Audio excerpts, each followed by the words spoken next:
things like I went through. So Yes, your story is not singular yeah, in a city like Trenton. yeah. That's right. That sort of stuff is happening all the time. So now, where did you go to high school? I went to Trenton Catholic Academy. Okay, and Trenton Catholic is sort of very different than Trenton Central Yeah, totally High different. School, right? It's in Hamilton one, so the culture of the school is totally different, and it's in a more suburban area where Trenton Central High School is in a rural area right next to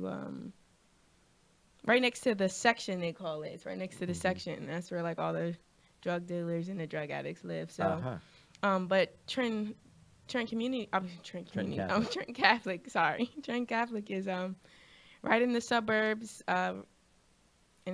It's just In nice. Hamilton. Yeah, in Hamilton. Yeah, it's in just Hamilton. Nice. Okay. So it's totally different level of school, totally different level of academic expectation. But a lot of students would that presume. live in Trenton went there, so Mm-hmm.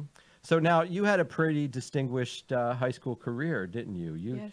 You started then. Yeah, that's when I started. I was a triathlete, so I played basketball there. I ran track there. I played soccer. I created the step team. I was on student council. I was in the drama club. I was in choir, all three choirs, women's choir, mixed choir, and I was in gospel choir. And I was I don't know, everything almost. I'm looking at this list of awards. Oh yeah, so The Wesley.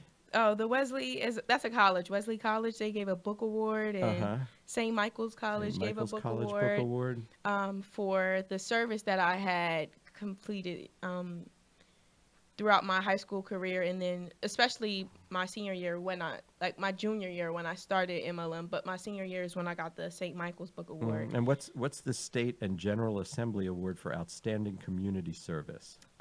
It's just a signed document telling me how outstanding of a student I am for completing so much community service and serving my community. It says here you organized coat and hygiene drives. Yeah, so through MLM, I organized a few coat drives for students, and it actually turned into an annual event that we have every year. This year we gave coats to the Trenton YMCA, and we gave coats last year to PJ Hill Elementary School, the third graders.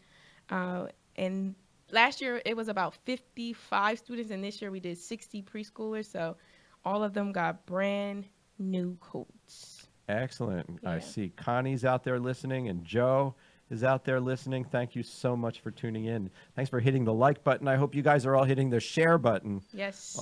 on your on your computers, and make sure that you share this.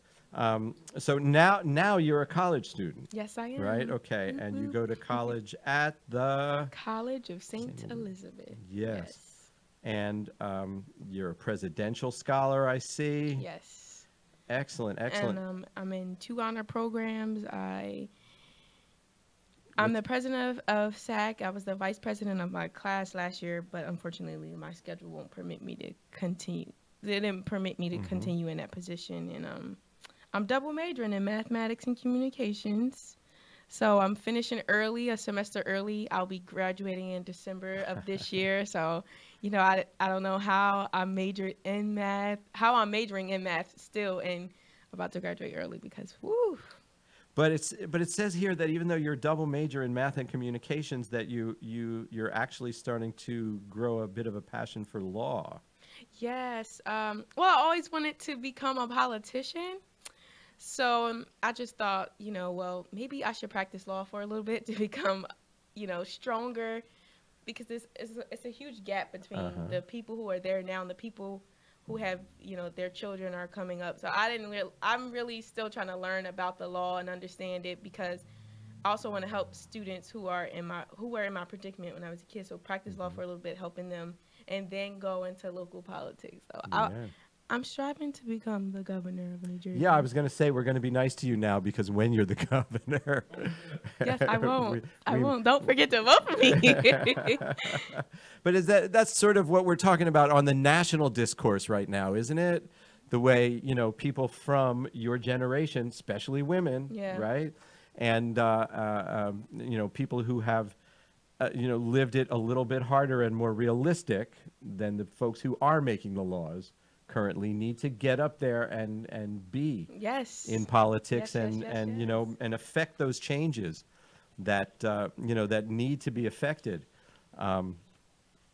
So back in high school, you actually saw the need for a particular type of helping program, and that's what events kind of led up to that realization that you had to form a program to do something. Well, really, it started a long time ago. I wanted to start this thing called Jammy Whammy Enterprise, and I wanted to start like I wanted to like stage a whole bunch of homeless shelters all around Trenton and drug addict clinics so they can come and recover and get better. But some dreams are they're really big. But when I had the opportunity to start this program, I was at a church and they wanted to start like an activist group because a young man who was attending the church, his brother got shot. So they came in the house, they shot his brother. And then like 2 weeks later, my little cousin's brother got shot sitting on the porch of his grandmother's house. And that whole summer, I think it was about like 22 to 25 homicides. And so I was like, we need to do something. And it needs to be something that's impacting our leadership abilities because all these kids are just following behind what's going on. We don't have any programs going on for, at this time, this is when like the after school programs and stuff started to like fade away. All the little centers started to close down because of the funding. And so I was like, we need something. And even if it's every once in a while, we can get it going. So that's how MLM spurred up. I went to this conference called the Her Lead Conference. It used to be called Empower. It was 50 girls. Her League? Her Lead. Okay. Yeah. Oh, Lead. Yeah. Okay. I heard League. Her Lead. And it was about 100 applicants. 50 girls got selected to go, but 5 girls were selected to get the $2,500 grant. And I was wondering, because you're seeing all this stuff going on around you. Yeah. You feel like you want to do something. Yeah. But you're a 15-year-old girl at the time. How did I get it done? How do you get to the place that adults can't get to? So at that conference, I was one of the 5 girls who got selected to get this grant. Surprisingly so, because when I was at the conference, we did like, what are they called? Elevator pitches. And I went up to like 6 different people and they were all professionals and really like profound in their field. And they were all like, well, your program doesn't make sense. And I was like, really? Wow. Like all of them kind of said that like.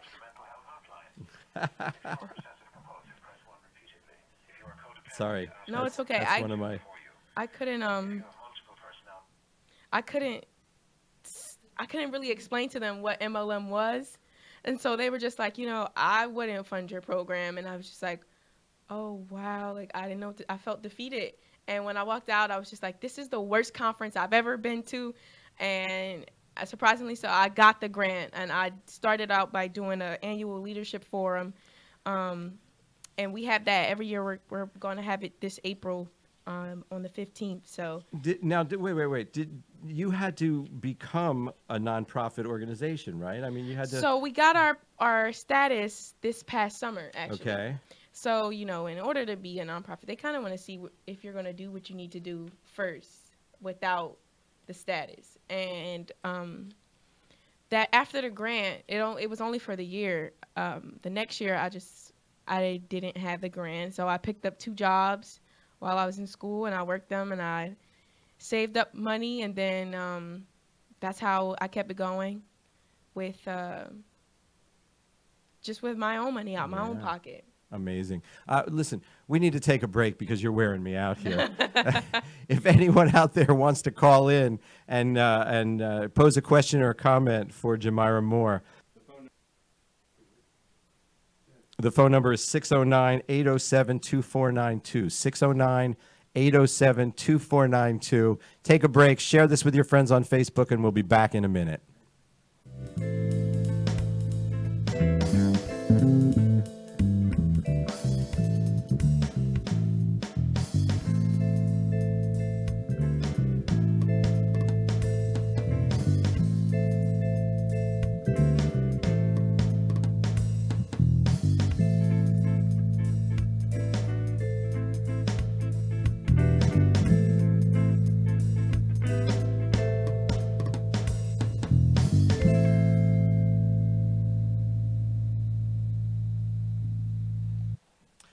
And we are back with my guest, Jamira Moore. Before we go one step further, I need to remind everyone about the Princeton Elks Charitable Trust. The Charitable Trust provides funds for worthy individuals, organizations, and veterans. I know a young lady who needs some money for books and supplies to start a college semester. Not you. You're already there. Yeah. But if you need to get a little bit of money for a little project that you're working on, the Princeton Elks Charitable Trust. It's worth it to look into, and to contact them, you would call the president of the trust directly. His name is Stuart Malakov, and his phone number is 609-933-7085. Give him a call and find out if you qualify. I also want to say thank you to all the people who donated money to Age Out Angels this week. We love you, we thank you, and we appreciate you very much. And remember, not just during the holidays, but every time you purchase something from Amazon, you could be making a donation to Age Out Angels without spending one single penny more. You heard it correctly. It doesn't cost you money. You know, when you go to Amazon, there's a pop-up window that offers you a chance to go to Amazon Smile. Well, if you make your purchase through Amazon Smile, you can designate Age Out Angels as your donation organization, and without it costing you one penny more, a portion of your purchase will go to help children who need it the most.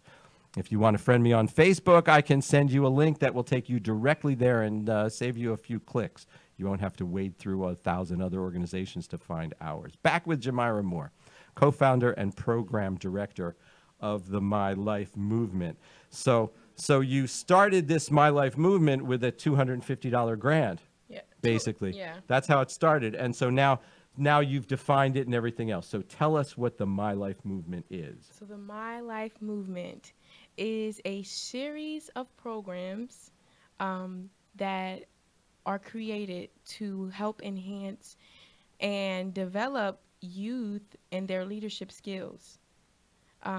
Specifically, we have programs like the Helping Hand Campaign. That's where we go out and we volunteer at certain events, or we create our own events like the Coat Drive, the Hygiene Drive, and we give back to the community because that's a huge part of leadership, being a servant. Then we have the Developing the Leader in Me workshop series. We host these little workshops. We go out to, like so far we've been working with the AIDS Resource Foundation up in Newark. We go to their location, we provide them with a meal, and we bring all of our materials with us, and we just go through this workshop telling the students about a certain aspect of who they are to develop who they are, not just their leadership skills, but just understanding themselves as young men and young women. And then we have the annual leadership forum. That's the event that I had the grant for, which I'm looking to turn into a conference next year. And that's a panel discussion where we dive in deep on our theme, and our theme this year is strength, the courage to continue. But we've had themes in the past like turning obstacles into opportunities, the glow up theme, so things like that. And then we have the Blue Code mentoring program. I literally just got this kicked off, approved by the Board of Education to have it at Hedgepath Williams Middle School. But today I received a phone call telling me that I needed a liability certificate, which means I need insurance. Right. I don't have insurance or a liability certificate or money to pay for it right now. So I'm in a really tough spot because the program starts tomorrow. Oh, my. So I cannot return to the school until I get that certificate. You're out there trolling for what's the cost for a liability certificate? Maybe I don't know. I called the $500 or company. something like that? Yeah, I don't even know. I called the company, and I have an appointment scheduled tomorrow. So hopefully I could get something to get me through to start this program tomorrow, because that's why I said I had a very hectic day. It wasn't even hectic. It's just that one thing, and it's been on my mind and my heart all day. So those are the 4 programs that we have going on currently.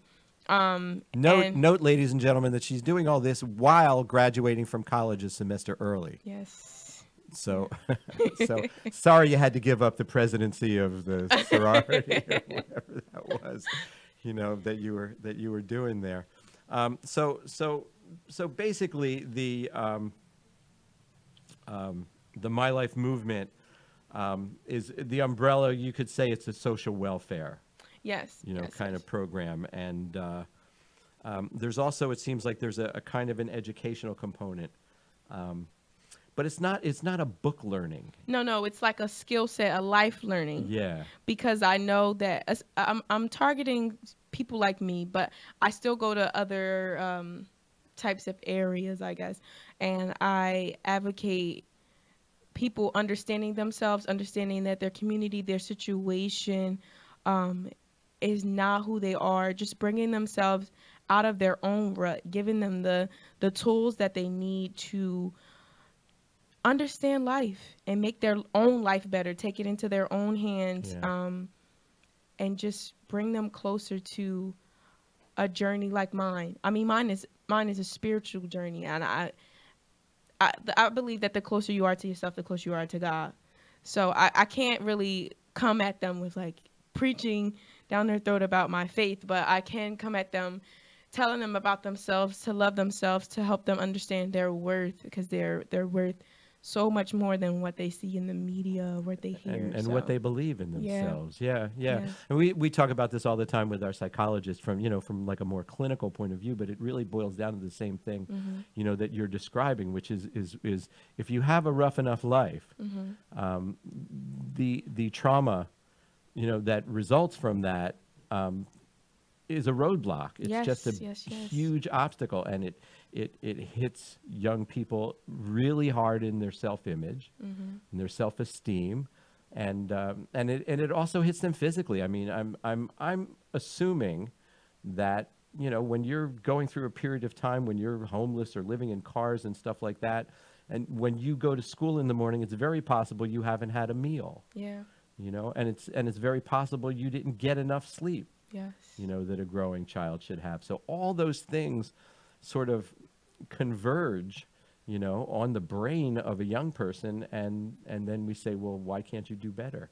Or why can't you just get past it? Yeah. You know? They want you to put it behind Yeah. you. Put it behind you. I Yes. love it. Just get through it. You're just a kid. You're not tired. My grandma used to say, "You don't have any nerves." Like when I say, "This kid on my nerves," you don't have any nerves. You're not old enough to have nerves. Yeah. What are you mad about? You tired. You too young. I'm like, but I don't know. I just wore myself thin. I kept that mentality that I wasn't tired, and if you push yourself hard enough. Well, you can because feel it. there is that one in whatever number, who manages to overcome Yeah. the obstacles, who somehow there's no gene for it, there's no way that scientists can analyze it, but somehow or other. And I knew this when I saw this when I was a teacher. I saw a brother and a sister, and a mother who was just completely out of control. And the sister was the older one, was doing just fine. She was coping. Inside she could have been a churning mass, I don't know. But outwardly she was coping and going through school and everything else. And her brother, the younger one, was just lost.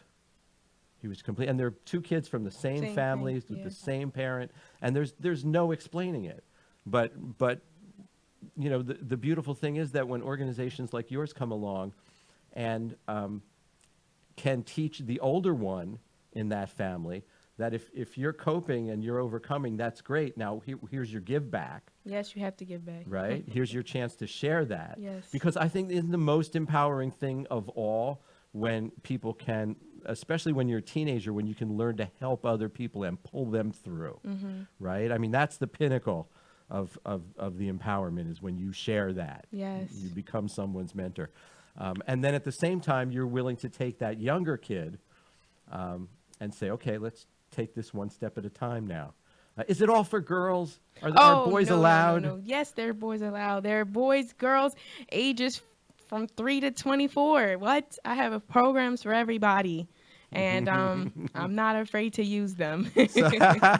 So it's ages 3 to 24 that we're talking about. Yeah, here. that's the age range we've been working with thus far, and I don't plan for it to get any smaller.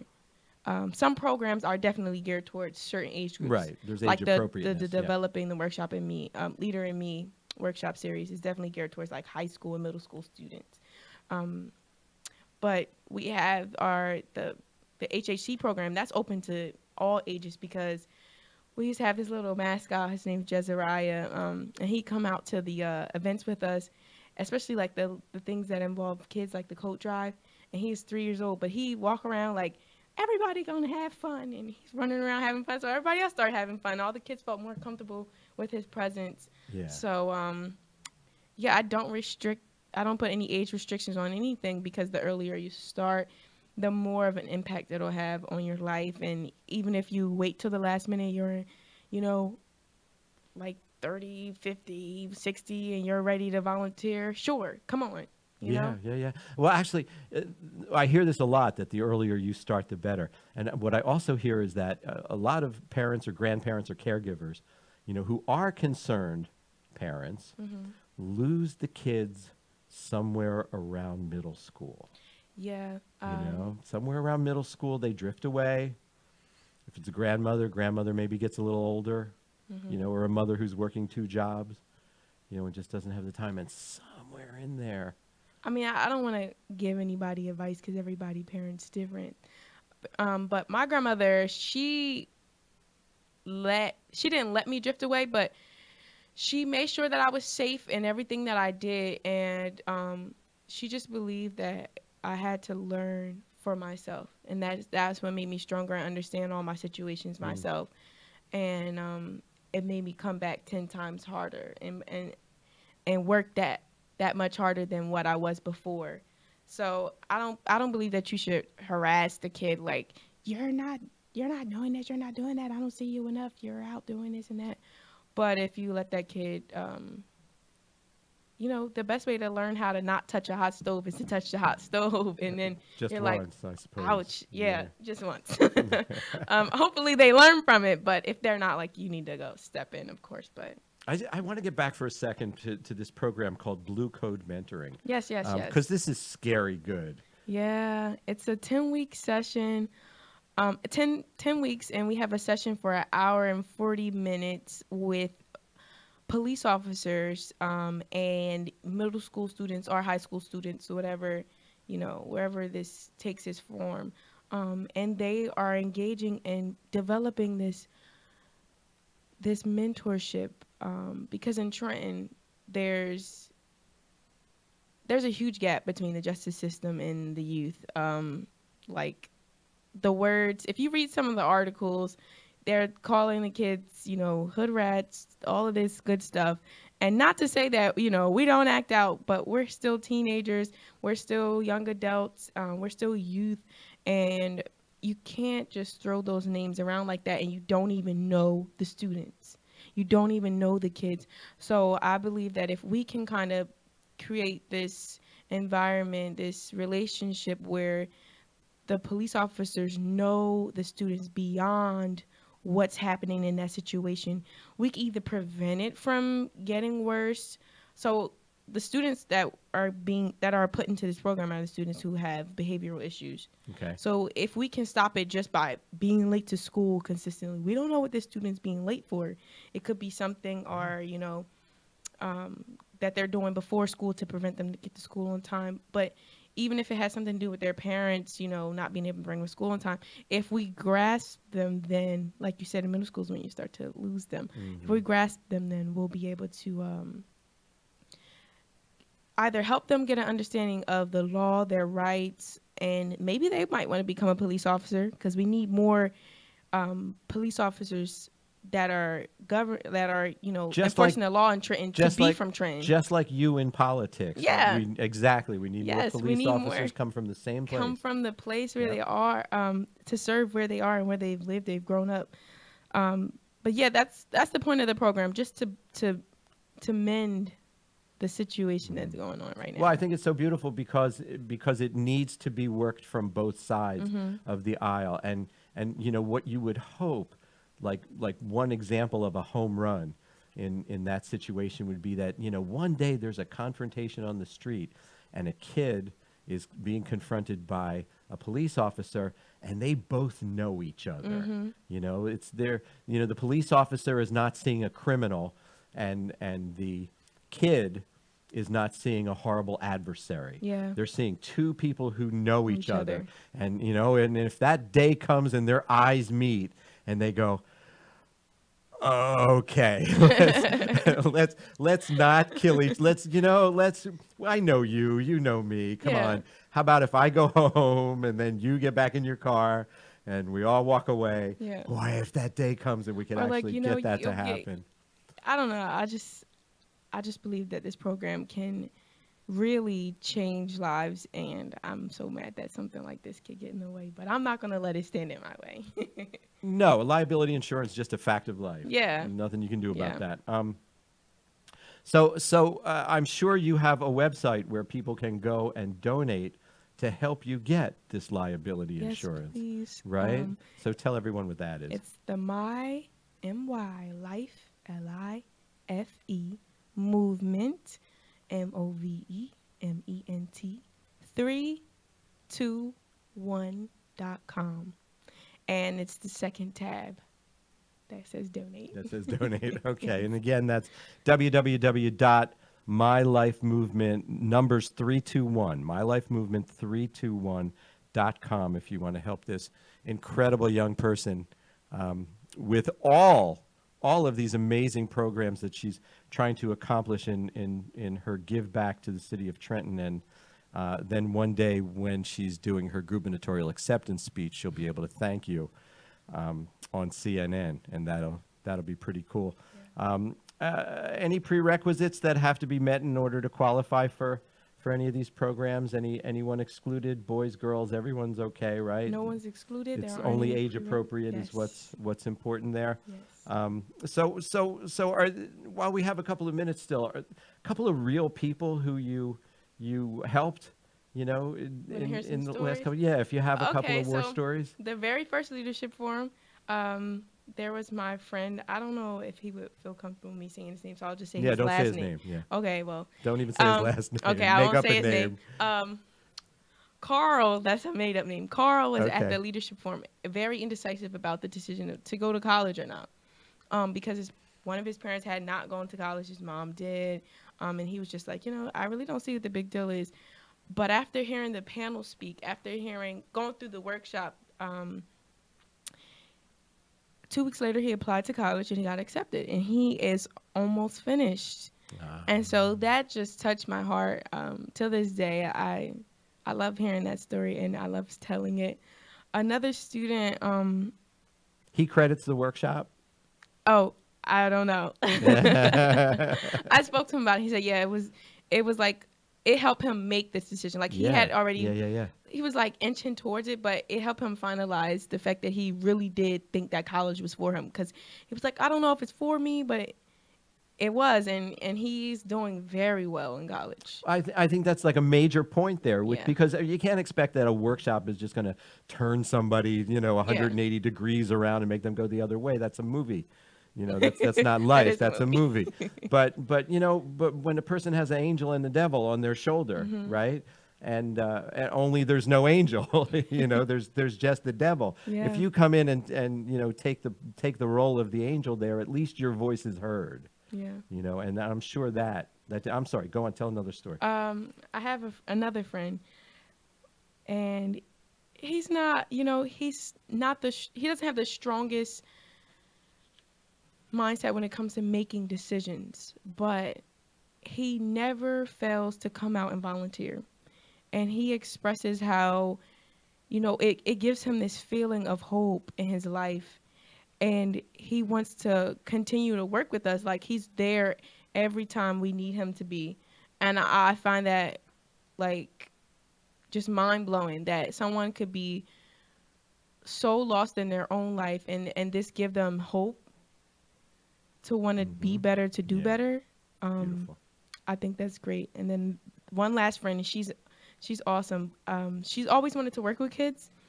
But when she started school, she was like, oh, I don't even think it's for me. I think I'm just going to get some regular job.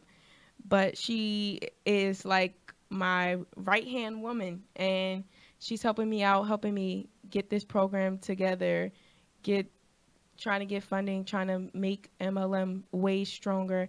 And so I love her for it, and I love that through this, she's able to do what she's going to school for, and she's also able to help the kids like she wanted to before. And so she always expresses how grateful she is after every event. She's like, like, I love these events. They just warm my heart. I'll be tired after and I got to go take a nap, but I love it. And I'm like, and I love you. Like, thank you for always being there, So. Yeah. So, all right, so you're not doing this all alone, No, right? no. I have especially a few the friends events, helping me, yeah. So how many people do you have who I have are a helping team you of out? 5. You have a board of directors, right? Yes. For MLM, you have to have there's that. 3. And then I have a team of 5 college students. So that's our college internship program that I keep under wraps right now because it's still under development. But there are our first 5 guinea pigs, and they're helping me out. Diane Nieves, Quantasia Belly, Taikawasia White, and all these people are on the website, like Richmond and Raraguzo. They're all up there. They're helping me out, and we are growing stronger and stronger every day. Oh, and Ashley Caballero. I'm sorry, Ashley. Don't be mad at me. Don't be mad at me. I love you to death. And they're helping me out grow the program. Like, we did a fundraiser for the first time in January. That was a success. So these students, as well as them helping me develop, but I'm giving them back something that in return, like, I go to all these workshops, I go to all these conferences, I learn all these things, and I read a lot. So I'm giving it back to them, and they're growing as well. So we have training sessions, just stuff like that to help them develop as well. I don't want it to be one way. Fantastic. Jamira Moore, ladies and gentlemen, www.mylifemovement321.com. Send her a few dollars and help her get the liability insurance necessary to make these programs, especially the Blue Code. That's an incredible program. Yes. To turn that program into a reality. Absolutely fantastic. I do want to take just a couple of minutes now and talk about marijuana because it's impacting the work that we do with Age Out Angels. And I don't want to talk about it from a value judgment point of view. I want to talk about it from a child welfare point of view. Because in my recent experience, marijuana is a key reason why some youth have trouble getting their lives off the ground. And here's why. Like, they're not dumb. They know they have to work to get money to live. They get that. It may not always look like youth understand that to a middle-class eye, but they do. They get it. But most of the youth that I come in contact with have a very strong need to self-medicate, and they will take just about anything. So even if they look me right in the eye and they say, nope, that's it. This is it. This is it. I'm never doing that. I'm never doing that stuff again.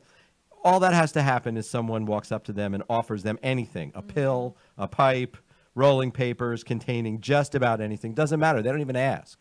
They don't even ask what it is. They just do it. And here's kind of an interesting thing. I've heard some very definite opinions about weed. People will rationalize their use of weed in interesting ways. I've heard everything from I need weed because it's the only thing that cures my insomnia. And I've heard I need weed to keep me from killing someone. Well, okay, don't kill anyone. That doesn't sound so bad, right? Well, I'm not judging it. The point is I'm not judging it. I'm just saying how it is.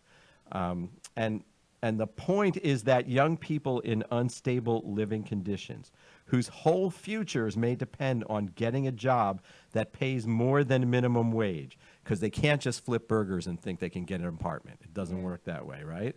They can't afford to make the same mistakes that a person can make who is in a less desperate circumstance. There are plenty of people out there who can, smoke a little weed every once in a while and not have it turn into absolute dire consequences for them. But these youth, one mistake, and their whole lives can change. They can be kicked out of the house that they're in. Yeah. They could be kicked out of the shelter. In fact, you can lose your privileges in a program, for being caught with weed or while high.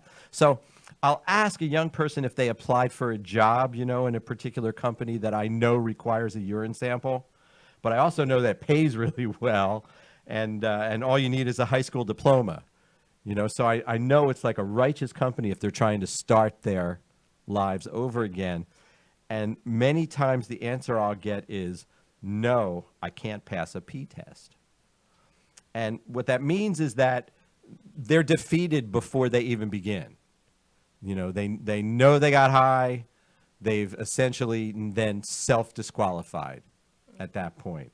And you know, Jamira, when we're talking about self-esteem and empowering and all that kind of stuff, knowing that you need a particular job to become an independent person, and then allowing that to be sabotaged, right? Yeah. You feel the self-fulfilling prophecy come on here. I know I'm worthless, right? Now watch while I prove it. Yeah. You know, watch while I prove that I'm worthless. And yeah, I don't know. I guess what I'm saying here is I'd like people to write in and comment and give me your opinions, and you could do that on Facebook even after the show is over, and tell me what you think I should do about that, because what I'm seeing are people who are walking right up to the edge of success. You know, they're walking right up to the rim, you know, because there are jobs out there with companies that pay $15 an hour and have 401k programs and health benefits. And then after you work there for a year or so, they start to match your 401k, and they'll pay for college courses that you take. And I'm talking about, you know, companies like Amazon, FedEx, UPS. You know, they're good, strong companies where you can have a career and you know. I worked at Amazon. Right? Before. Did you really? Yeah. Tough place to work. Yes. But they know how to pay. Yeah. You know? So I'm watching youth walk right up to the precipice of success and then fall backwards. And the centerpiece of that might be the weed. It might be. It might also be, though, more deeply rooted.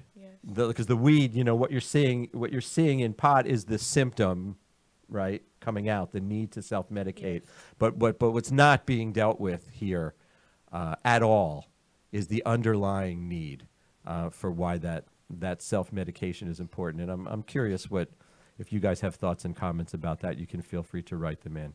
So there you have it, ladies and gentlemen, another hour talking about the youth who should matter way more in our political and economic discourse than they do now. And we thank you so much for tuning in.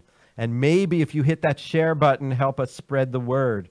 Again, we offer humble thanks to Hamilton Radio, to my very special guest, Jamira Moore, co-founder of the My Life Movement, to the people who voiced comments and opinions on Facebook during the show. Join me next Thursday at 8 p.m. when my guest in studio will be acupuncturist Kristen Gray Apple. We're talking about how to get healing. Wow. Right? Well, this acupuncturist works on pediatric and says she has part of the answer. So I'm looking forward to interviewing her on the show next week. Then on March 8th, we begin the first of 3 pre-recorded shows. So on March 8th, you'll see my interview with Zoe Brooks of the Trenton Circus Squad. On March 15th, you'll see my interview with Mark Wilcox of Covenant House. So until next Thursday at 8 p.m., let's make this week be the best week ever. Good night.